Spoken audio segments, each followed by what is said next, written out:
المبارک اور اس سے پہلے جمعے میں بھی زندگی اور موت کی حقیقت کے بارے میں، زندگی انسان کے پیدا ہونے سے لے کر موت تک کی حقیقت مختصر انداز میں قرآن کی روشنی میں آپ حضرات کے سامنے کچھ باتیں ہوئی تھی، اور اس جمعے میں بھی انشاءاللہ آخرت کے سلسلے میں، موت کے سلسلے میں، انسان کی زندگی کے اصل مقصد کے سلسلے میں اللہ پاک کچھ باتیں میرے زبان سے بھی نکلوائے اور آپ لوگوں کو مجھے اس پہ عمل کرنے کی توفیق عطا فرمائے۔ توحید کے بعد سب سے زیادہ جس چیز کی دعوت دی گئی قرآن میں، توحید کے بعد، ایک اللہ کو ماننے کے بعد، ایک رب کو ماننے کے بعد، ایک خدا کے ماننے کے بعد، ایک خدا کے اعلان کے بعد جس چیز کی طرف لوگوں کو دعوت دی گئی، بلایا گیا، سمجھایا گیا، تو وہ ٹاپک جو ہے وہ موت اور آخرت کا تذکرہ ہے، موت اور آخرت کا ٹاپک۔ کیونکہ انسان کے زندگی میں موت کی یاد اگر انسان کو زیادہ رہے گی، موت کا انسان اگر زیادہ یاد کرتا رہے گا، آخرت کی انسان کو فکر رہے گی کہ مجھے مرنا ہے، آخرت ایک دن آنی ہے، اللہ کے سامنے مجھے کھڑے ہونا ہے، اور جو دنیا میں اعمال کر رہا ہوں اس کا حساب مرنے کے بعد اللہ کے سامنے کھڑے ہو کر مجھے دینا ہے۔ جو بندہ اپنی موت کو، اپنی آخرت کو اپنے نظروں کے سامنے، اپنے خیالوں میں رکھتا ہے، وہ بندہ ہمیشہ سیدھے راستے کے اوپر چلتا ہے۔ صراط مستقیم، سیدھے راستے پر چلنا اس بندے کے لیے آسان ہو جاتا ہے۔ اس دنیا میں جو رفتار سے تیز گاڑیاں چلاتے ہیں جو لڑکے، ان لوگوں کو اگر پتا ہونا کہ کیمرے لگے ہوئے ہیں ہائی وے کے اوپر، 80 سے زیادہ اگر سپیڈ جائیں گے، 100 سے زیادہ سپیڈ جائیں گے، فائن لگ جائے گا۔ کوئی بندہ ٹربل ڈرائیونگ کر رہا ہے، اس کو پتا ہو کہ سامنے پولیس کی نظر میرے اوپر ہے، اگر پولیس مجھے پکڑ لے گا میری گاڑی کو تو فوراً مجھے فائن ڈالے گا میرے اوپر، ہو سکتا ہے کہ میری گاڑی کو سیز بھی کر دیں۔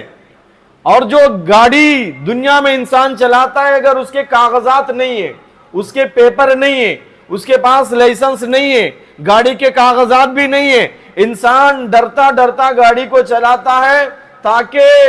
کوئی پولیس اس کو دیکھ نہ لے، کسی پولیس کی نظر اس کے اوپر نہ پڑ جائے۔ اگر پولیس کی نظر پڑے تو کیا کرے گا؟ گاڑی کو سیز کر دے گا، لے جا کے اسٹیشن میں ڈال دے گا۔ انسان ڈرتا ڈرتا ڈرتا ڈرتا گاڑی چلاتا ہے۔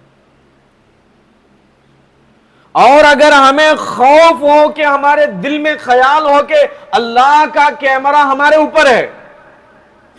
اللہ کی نظر ہمارے اوپر ہے، ہمارے سیدھے کاندھے پہ ایک فرشتہ بیٹھا ہے، ہمارے بائیں کاندھے پہ ایک فرشتہ بیٹھا ہے، اور ان فرشتوں کا کام ہے کہ ہم اچھا کر رہے ہیں تو اس طرف کا فرشتہ لکھ رہا ہے، ہم برائی کر رہے ہیں تو اس طرف کا فرشتہ ہماری برائی بھی لکھ رہا ہے۔ اگر یہ خیال بندے کو ہوگا تو بندہ گناہ کرنے میں خوف کھائے گا، لوگوں کو دھوکہ دینے سے خوف کھائے گا، جھوٹ بولنے میں خوف کھائے گا، دھوکہ دے کے کمانے میں خوف کھائے گا، سود کا کاروبار کرنے میں خوف کھائے گا، رشوت لینے میں اس کو ڈر لگے گا، اس کو دنیا کے کسی آدمی کا ڈر ہو یا نہ ہو، فرشتوں کا ڈر ہوگا، اپنے حساب کا ڈر ہوگا، اپنے موت کا خوف ہوگا، اپنے موت کے بعد کی زندگی کا خوف ہوگا، اللہ کا ڈر ہوگا، تو وہ انسان دنیا میں گناہوں سے بچ کر زندگی گزارنا اس انسان کے لیے آسان ہو جائے گا۔ اسی لیے موت کا تذکرہ اللہ بار بار فرما رہے ہیں۔ جتنے بھی انبیاء دنیا میں آئے تھے، سارے کے سارے انبیاء موت کے بارے میں، آخرت کے بارے میں، توحید کے بعد لوگوں کو یاد دلاتے تھے کہ آخر ایک دن آپ کو موت ہے، آخر ایک دن آپ لوگوں کو مرنا ہے، آخر ایک دن آپ لوگوں کو خدا کے سامنے کھڑے ہونا ہے، آخر ایک دن آپ لوگوں کو خدا کے سامنے تمہارے کیے ہوئے اعمال کا حساب دینا ہے۔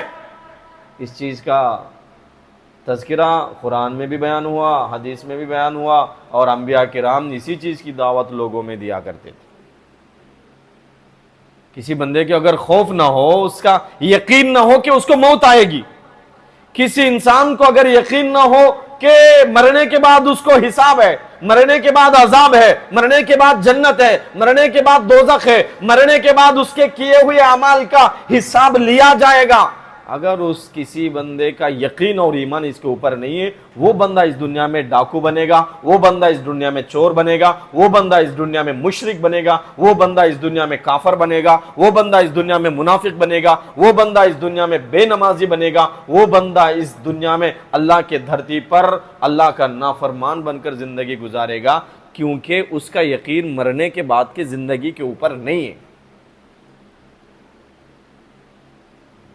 اور اس بات کو بھی یاد رکھو کہ کسی کی بھی موت بول کر نہیں آتی۔ حضرت یعقوب علیہ السلام ایک مرتبہ اجرائیل سے ان کی ملاقات ہوئی، اجرائیل انہیں ملاقات کرنے کے لیے آئے، وہ تو نبی تھے، پیغمبر تھے۔ یعقوب علیہ السلام نے کہا کہ اجرائیل اچانک میرے موت کے لیے نہیں آ جانا، مجھے بول کر آنا، مجھے اطلاع دینا، پہلے انفارم کر کے آنا، پہلے پیغام بھیج دینا کہ میری موت کب آنے والی، پہلے میرے کو انفارم کر دینا، بول کر آنا۔ انبیاء کرام گناہوں سے پاک ہوتے ہیں، جو انبیاء ہے، نبی ہے، وہ گناہوں سے پاک ہوتے ہیں، مگر یہ ساری چیزیں امت کو تعلیم کے لیے۔ ہمارے پیارے پیغمبر صلی اللہ علیہ وسلم دعا مانگتے تھے، یا اللہ اچانک موت سے مجھے بچا لینا۔ کون دعا کرتے تھے بھائی؟ پیارے پیغمبر محمد رسول اللہ صلی اللہ علیہ وسلم، اچانک موت سے مجھے بچا لینا، میری حفاظت فرمانا۔ یعقوب علیہ السلام نے اجرائیل سے کہا کہ میرے موت سے پہلے مجھے بتا کر آنا، انفارم کر کے آنا۔ یہ پیغمبر ہے، وہ اللہ کا فرشتہ ہے، وہ اللہ کا نوکر ہے، پیغمبر کی بات کو انکار کیسے کرے گا؟ وعدہ لیا، کہا کہ ٹھیک ہے میں بول کر آؤں گا۔ ایک زمانے کے بعد اچانک اجرائیل آ گئے، پوچھا کیوں آئے ہو، کیسے آنا ہوا؟ کہا کہ تمہاری روح نکالنے کے لیے آیا ہوں۔ ارے میں نے کہا تھا نا کہ تم مجھے بول کر آؤ، میں نے تمہیں بتایا تھا نا کہ مجھے بتا کر آنا، مجھے پہلے انفارم کر کے آنا، کچھ دن پہلے مجھے بتا دینا کہ میں تمہاری روح نکالنے کے لیے فلاں وقت آؤں گا، میں تیار رہوں گا موت کے لیے۔ اجرائیل علیہ السلام جو روح نکالنے والے فرشتے، انہوں نے کہا کہ میں تو قاصد کو بھیج دیا تھا انفارم کرنے کے لیے، بتانے کے لیے، میں قاصد کو بھیج دیا تھا پہلے ہی۔ کہا کہ کب بھیجے ہو؟ ابھی تو آپ آئے ہو، کس کو بھیجے ہو؟ کون آیا مجھے بتانے کے لیے؟ اجرائیل علیہ السلام جو روح نکالنے والے فرشتے، انہوں نے کہا کہ تمہارے آنکھوں کے سامنے روزانہ یہ جو جنازے اڑتے ہیں، لوگوں کی روح نکلتی ہے، لوگوں کی میت نکلتی ہے، یہی میرا قاصد ہے، یہی میرا میسنجر ہے، یہی میرا میسج ہے۔ تمہارے آنکھوں کے سامنے روزانہ جو جنازے اڑتے ہیں نا، یہ پیغام ہے، تیار رہنا موت کے لیے۔ آج ہمارے آنکھوں کے سامنے جو جنازے اڑتے ہیں، یہ جنازے ہمیں میسج دے رہے ہیں کہ موت کے لیے تیار رہو۔ میں جو اس جنازے میں سویا ہوا ہوں، مجھے فرشتہ بول کر نہیں آیا، آپ کو بھی فرشتہ بول کر نہیں آئے گا۔ یہ میسج دے رہے ہیں جنازے۔ یہ جو لوگوں کے چہرے پہ، لوگوں کے داڑھی پہ، لوگوں کے سر کے اوپر سفید بال نکل آتے ہیں، یہ جو تمہارے داڑھیوں کے اوپر، تمہارے ٹوپی، یہ سروں کے اوپر جو سفید بال ہے، یہ سفید بال تمہیں میسج دے رہے ہیں، اطلاع دے رہے ہیں، انفارم کر رہے ہیں کہ موت کے لیے تیار رہو۔ آج تمہارے داڑھی کے اوپر، آج تمہارے سر کے اوپر سفید بال آ گئے ہیں، موت کا فرشتہ قریب میں آنے والا ہے، تم تیار رہو موت کے لیے۔ یہ جو تمہارے پیروں میں چلنے کی طاقت کم ہوتی آ رہی ہے، تمہارے زبان میں بولنے کی طاقت کم ہوتی آ رہی ہے، تمہارے دماغ میں سوچنے کی طاقت، یادداشت جو کم ہوتی آ رہی ہے، تمہارے آنکھوں میں بینائی جو کم ہوتی آ رہی ہے، نظر جو تمہیں کم نظر آنے لگ گیا ہے، کانوں میں سننے کی طاقت کم ہوتی آ رہی ہے، موت کے لیے تیار رہو۔ یہ نشانیاں ہیں سب کے سب۔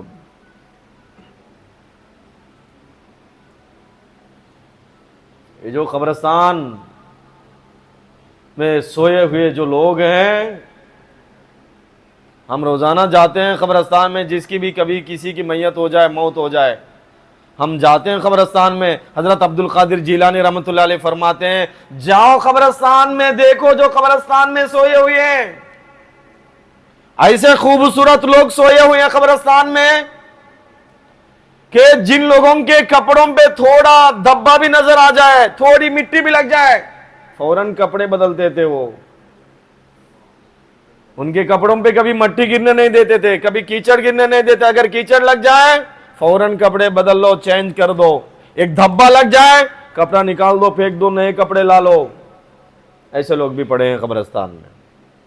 ایسے لوگ بھی قبرستان میں سوئے ہوئے ہیں، مٹی ان کی قبر کی خراب ہو چکی ہے، ان کے قبر کے اوپر لوگ پیر رکھ کر چلتے ہیں، جن کو کبھی کسی کا پیر بائی مسٹیک بھی لگ جائے، جو لوگوں کے چہروں کے اوپر تھپڑ لگایا کرتے تھے، بائی مسٹیک کوئی ان کی گاڑی کو کراس کر دے، وہ گاڑی رکا کر ان لوگوں کو گالیاں دیا کرتے تھے، بائی مسٹیک بھی کسی کے گاڑی سے ان کے کپڑوں پہ کیچڑ گر جائے وہ برداشت نہیں کرتے تھے، جو غصہ ہونے والے تھے وہ بھی آج قبرستان میں پڑے ہیں، ان کے قبر کے اوپر لوگ دھکا دیتے ہیں، اپنے پیر سے مارتے ہوئے جا رہے ہیں، آج وہ کچھ کرنے کی طاقت نہیں رکھتے۔ جاؤ قبرستان سے میسج لو۔ حضرت عبد القادر جیلانی فرماتے ہیں، ایسے خوبصورت لوگوں کے مٹی کو بھی قبرستان میں ان کی مٹی بھی خراب ہو چکی ہے۔ اور آج ہم سوچتے ہیں نا کہ بھائی کیا ہے، قبر میں ہڈیاں پڑے ہیں، قبر میں لوگوں کے بال بکھر چکے ہیں، قبر میں لوگوں کے یہ جو سر سے پاؤں تک کا جو وجود ہے مٹی میں مل چکا ہے، کیا ہے قبر میں عذاب کہاں ہے؟ اللہ کے بندو اللہ کا شکر ادا کرو، اللہ پاک اگر قبر کے عذاب کو انسانوں کے آنکھوں کو دکھاتا، اگر قبر میں جو بندے کو عذاب ہو رہا ہے، بے نمازی کو، جو شرابی کو، زانی کو، جواری کو، اللہ کے نافرمان کو، اللہ کو نہ ماننے والے کو، اللہ کے حکموں کو توڑنے والوں کو، مشرکین کو، کفار کو، منافقوں کو، اللہ کے دشمنوں کو، اللہ کے دھرتی پہ اللہ کا کھا کر اللہ کا پی کر اللہ کو چیلنج دینے والوں کو جو قبر میں عذاب ہو رہا ہے، اگر وہ عذاب انسانوں کے آنکھوں کو اللہ دکھاتا، پیارے نبی نے فرمایا تم مردوں کو دفن کرنے کے لیے قبرستان میں بھی نہ جاتے۔ اللہ تبارک و تعالیٰ اس لیے اپنے عذاب کو ہمارے آنکھوں سے چھپا کے رکھا ہے، پوشیدہ رکھا ہے۔ آج لوگ کہتے نا کہ کون دیکھے، قبر کے عذاب کو دیکھا کون ہے، جہنم کو دیکھا کون ہے، جنت کو دیکھا کون ہے؟ قبرستان میں جو مردے پڑے ان سے جا کر پوچھو، تم نے دیکھا کہ نہیں دیکھا، ان سے جا کر پوچھو۔ اس لیے میرے دوستو، ہم کو ہمیشہ موت کے لیے تیار رہنا ہے۔ عمر بن خطاب رضی اللہ تعالیٰ عنہ بیٹھے تھے مجمع میں، ایک بندہ آیا، بندے نے کہا یا عمر لا تنس موتک، اے عمر امیر المومنین موت کو نہ بھولنا، موت کا یاد رکھنا، انصاف کے ساتھ فیصلے کرنا۔ عمر بن خطاب امیر المومنین، عمر بن خطاب کے بعد سے آج تک مسلم دنیا میں نہیں بلکہ پورے ورلڈ میں ان کے زمانے سے آج تک جتنے بھی حکمران پیدا ہوئے اور قیامت کی صبح تک عمر بن خطاب سے بڑا انصاف کرنے والا حاکم اور حکمران اس دنیا میں پیدا نہیں ہوگا۔ عمر بن خطاب ایسا حاکم، ایسا انصاف کرنے والا جو اپنے کندھوں کے اوپر اپنے علاقوں کے غریبوں کی مدد کے لیے جایا کرتے تھے، اپنے کندھوں کے اوپر بوریاں اٹھانے والے عمر بن خطاب، اپنے کندھوں کے اوپر یہ گیہوں کا بستہ اٹھانے والا عمر بن خطاب، اپنے کندھوں کے اوپر تیل اور گھی ضرورت کا سامان اٹھا کر وقت کا امیر المومنین، وقت کا پرائم منسٹر، پونے دنیا کا حاکم حکمران عمر بن خطاب رضی اللہ تعالیٰ عنہ غریبوں کی مدد کے لیے جو جایا کرتے تھے، غریبوں کے آنسو جو پہنچا کرتے تھے، ایسے امیر المومنین عمر بن خطاب رضی اللہ تعالیٰ عنہ، پیارے نبی نے ان کا نام لے کر انہیں جنتی فرما دیا۔ پیارے نبی نے انہیں بشارت دے دی کہ عمر تو جنتی ہے، عمر جنت تیرے پہ واجب ہو چکی ہے۔ پیارے نبی نے اپنے پیارے زبان سے عمر کو جنتی ہونے کی بشارت دے دی۔ ایسے عمر بن خطاب نے اس بندے سے فرمایا، او اللہ کے بندے، تیری ڈیوٹی ہے روزانہ مجھے موت کو یاد دلاتے رہنا، ہر دن آنا مجھے موت یاد دلانا۔ روزانہ وہ بندہ آتا تھا، عمر بن خطاب رضی اللہ تعالیٰ عنہ کو موت کا میسج دیتا تھا، موت یاد دلاتا تھا۔ جس بندے کو موت کی یاد ہو، جس بندے کو ڈر ہو کہ مجھے مرنے کے بعد حساب ہے، جس بندے کو خوف ہو کہ مجھے مرنے کے بعد جوانی کا حساب، نمازوں کا حساب، میرے مال کا حساب، میرے کمائی کا حساب، میرے ٹائم کا حساب، میرے وقت کا حساب، کہ صبح سے شام تک میری یہ جو 70-80 سال کی زندگی ہے، یہ زندگی میں کہاں پہ گزار رہا ہوں، اللہ کو کتنا یاد کر رہا ہوں، دنیا کے لیے کتنا وقت نکال رہا ہوں، اللہ کے سامنے مجھے جواب دینا ہے۔ جس بندے کو اس کا خوف ہوگا، ڈر ہوگا، وہ بندہ اپنا ٹائم جو ہے پاس نہیں کرتا، اپنا ٹائم جو برباد نہیں کرتا، وہ اللہ کے یاد میں اپنے ٹائم کو یاد کرے گا، اللہ کے یاد میں اپنے وقت کو گزارے گا۔ ایک مہینے تک، قریب ایک زمانے تک، ایک مدت تک وہ حضرت عمر بن خطاب کی مجلس میں ڈیلی آتا تھا، کہتا تھا کہ عمر موت کو نہیں بھولنا، ڈیلی موت کے بارے میں میسج دیتا تھا۔ کچھ دنوں کے بعد اس کا شکریہ ادا کرتے ہیں عمر بن خطاب اور فرماتے ہیں کہ آج کے بعد ضرورت نہیں ہے تیرے آنے کی، امیر المومنین آج کے بعد ضرورت نہیں ہے میرے آنے کی، موت کا تمہیں ڈر نہیں، موت کا تمہیں خوف نہیں۔ عمر بن خطاب رضی اللہ تعالیٰ عنہ نے فرمایا کہ میرے داڑھی کے اوپر سفید بال آ گیا ہے، بس یہ بال مجھے کافی ہے موت کا میسج دینے کے لیے، آپ سے مجھے ہر دن اس بال کو میں دیکھتا ہوں اور اپنی موت کو میں یاد کرتا ہوں۔ آج ہم جنازوں سے عبرت حاصل نہیں کرتے، آج ہم لوگوں کے میتوں کو دیکھ کر عبرت حاصل نہیں کرتے، آج ہم یہ جو کفن پہنے ہوئے مردوں کو دیکھ کر اپنی موت کو ہم یاد نہیں کرتے، عبرت حاصل نہیں کرتے۔ آج ہم جوان جوان لوگوں کی موت کی خبریں سنتے ہیں، میسجز سنتے ہیں، دیکھتے بھی ہیں کہ جوان جوان لوگوں کی میتیں نکل رہے ہیں، پھر بھی ہم کو موت یاد نہیں آتی، ہمارا دل جو ہے پتھر ہو چکا ہے۔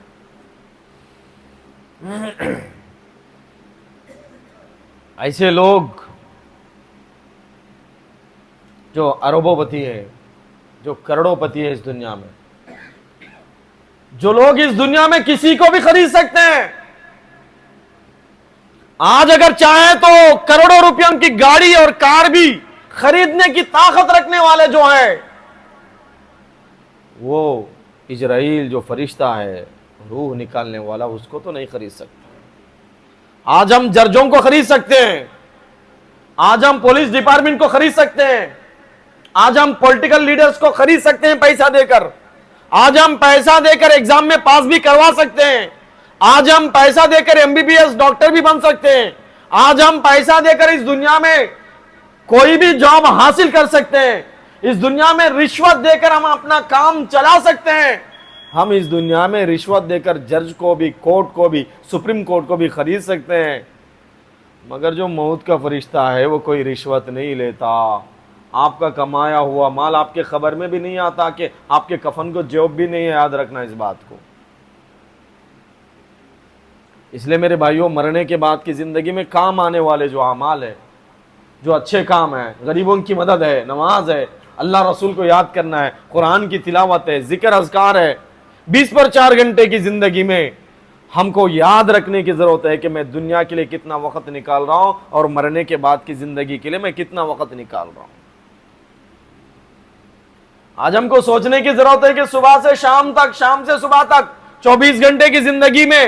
موبائل میں کتنا دیر تک موبائل دیکھ رہا ہوں، سوشل میڈیا کتنے دیر تک استعمال کر رہا ہوں، کتنا ٹائم میں اپنا واٹس ایپ میں، یوٹیوب میں، فیس بک میں، انسٹا میں استعمال کر رہا ہوں، کتنا ٹائم اپنا میں ریلز میں استعمال کر رہا ہوں، کتنا ٹائم میں نیوز دیکھنے میں اپنا وقت کو میں برباد کر رہا ہوں، اور کتنا ٹائم 24 گھنٹے میں میرے مرنے کے بعد کی زندگی کے لیے، میری آخرت کے لیے، میرے موت کے بعد کی زندگی کے لیے، میرے جنت کے لیے، میرے سفر کے لیے آخرت کے، میں کتنا ٹائم نکال رہا ہوں، اس بات کو دھیان دینے کی ضرورت ہے۔ اپنے وقت کو اپنی آخرت، اپنے مرنے کے بعد کے لائف کے لیے، زندگی کے لیے زیادہ گزارنے کی ضرورت ہے۔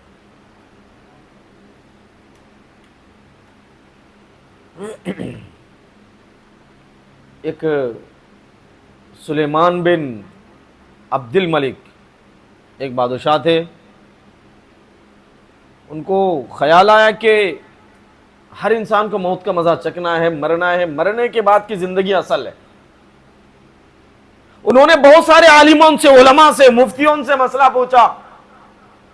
مولانا صاحب، عالم صاحب، مفتی صاحب، مسئلہ تو مجھے بتائیے کہ مرنے کے بعد کی زندگی اصل ہے،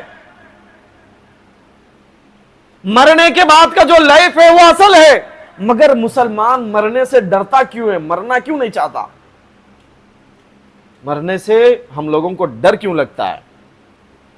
بہت سارے لوگوں نے ان کو بہت سارے جوابات دیے، مگر ان کے دل کو تسلی نہیں ہوئی۔ کسی مولوی صاحب نے کہا کہ مدینہ میں ایک تابعی ہے، صحابی کے شاگرد ہے، بہت ہی بڑے اللہ والے ہیں، عالم ہیں، ان سے جائیے، جب آپ مدینہ جائیں گے ان سے سوال پوچھنا، وہ آپ کو برابر جواب دیں گے انشاءاللہ۔ وہ مدینہ پہنچے، مدینے میں انہوں نے اس مولانا صاحب سے، تابعی سے ملاقات کی، ان سے پوچھا کہ ایک بات بتائیے کہ مرنے کے بعد کی زندگی اصل ہے، مگر ہم مرنا کیوں نہیں چاہتے؟ مرنے سے، موت سے ہمیں ڈر کیوں لگتا ہے؟ تابعی نے ان کو کہا کہ میں ایک سوال آپ سے پوچھوں گا، آپ اس کا جواب دے دیجئے، اس جواب میں آپ کا سوال کا جواب ہے۔ کہا کہ سوال کیا ہے، کوشچن کیا ہے؟ انہوں نے کہا کہ بادشاہ سلامت، آپ کے دو مکان ہیں، ایک سٹی میں ہے، ٹاؤن میں، اور ایک سٹی سے باہر ہے، جنگل میں، مانیے ٹھیک ہے، میرے دو مکانات ہیں۔ اب آپ سٹی کا جو مکان ہے، جو گھر ہے، اس کو پوری طور پر تیاری کر چکے ہیں، بہت اچھا انداز میں گھر بنا لیے، لائٹ سجا لیے، اس زمانے کے جو لائٹ ہے روشنی کے لیے وہ سب سجا لیے، گارڈن لگا لیے، بہترین سونے کا انتظام، کھانے کا انتظام، بہترین مخمل کے بستر، سب کچھ ہے، پورے انتظامات جو ہے۔ آپ جو سٹی میں جو گھر ہے شہر میں، اس کو آپ پورے اچھے انتظامات کے ساتھ، لائٹنگ کے ساتھ، روشنی کے ساتھ، بستر کے ساتھ، مخمل کے بچھونے، سب نیالی، سب کچھ ہے۔ اور ایک گھر ہے جنگل میں آپ کا، جو آپ کبھی وہاں جاتے بھی نہیں، آپ کبھی اس کی تیاری بھی نہیں کرتے، آپ کبھی وہاں جھاڑو بھی نہیں لگاتے، آپ کبھی وہاں کسی کو بھیج کر تیاری بھی نہیں کرواتے، صفائی بھی نہیں کرواتے، روشنی کا بھی اگر کوئی وہاں پہ انتظام نہیں ہے۔ آپ بتائیے کہ آپ کسی سفر پہ گئے ہو، تو سفر سے جب آپ ریٹرن آئیں گے، آپ کون سے گھر میں جائیں گے، کون سے مکان میں جائیں گے؟ انہوں نے کہا کہ شہر میں جو مکان ہے، جو سجا ہوا ہے، جو انتظامات سب کچھ ہے، اس میں جاؤں گا۔ تو ان اللہ والوں نے پوچھا کہ یہ جو جنگل میں گھر ہے اس میں نہیں جائیں گے؟ کہا کہ اس میں تو نہیں جاؤں گا۔ کیوں نہیں جائیں گے؟ وہ آپ کا مکان نہیں ہے؟ کہا کہ میرا ہی مکان ہے۔ وہ آپ کا مکان ہے، پھر آپ اس میں جانا پسند کیوں نہیں کرتے؟ اس لیے پسند نہیں کرتا کہ وہاں بڑے بڑے جھاڑ آ گئے، کانٹے دار درخت آ گئے، وہاں کوئی پنکھے کا انتظام نہیں، وہاں کوئی روشنی کا انتظام نہیں، وہاں کوئی صفائی بھی نہیں کیا ہے، وہاں کوئی سونے کا انتظام نہیں، بیٹھنے کا انتظام نہیں، وہاں تو جنوں کا ہوا ہوگا، وہاں جا کے میں کیسے آرام کروں گا؟ وہاں تو مجھے آرام نہیں ملنے کا، گھر وہ بھی میرا ہی ہے۔ تو ان اللہ والوں نے بادشاہ سلامت سے کہا کہ دو مکان آپ کے ہی ہے،